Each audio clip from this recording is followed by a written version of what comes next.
Hello, it's Kate Gibson here, and I'm going to talk to you today in 3 short videos about this week's decision in the Myanmar case at the International Criminal Court in The Hague on the question of whether the court can move some or all of its proceedings to be closer to you, the affected community in Cox's Bazar, Bangladesh.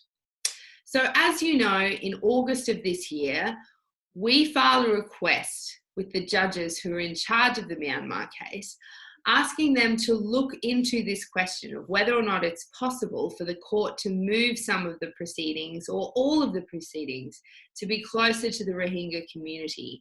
Because you told us, and we agree, that the fact that the International Criminal Court is in Europe makes it very difficult for you to get regular updates about what's happening and will make it difficult for you to participate in the proceedings when they happen. A case at the ICC has different phases. In the first phase, the prosecution looks into the allegations of crimes, and if it has enough information, it comes to the judges and asks them to authorize it to open an investigation.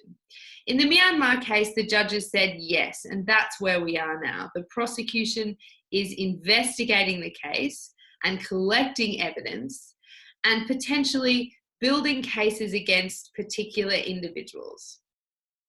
Once the prosecution has enough evidence, it can come back to the judges and ask them to issue arrest warrants. If the judges agree, then they'll issue the arrest warrants publicly or sometimes in secret. And then any state who's part of the ICC, who's signed the ICC statute, has an obligation to arrest that person and transfer them to The Hague. Once that person is in The Hague, we have a hearing in a courtroom that's called a confirmation hearing, where the prosecution can present some of its evidence and the judges decide whether or not to confirm the charges or dismiss the charges. If the judges decide to confirm the charges, then we move into the trial phase, which is where all the evidence is presented and the witnesses are heard. That's the end of this first video.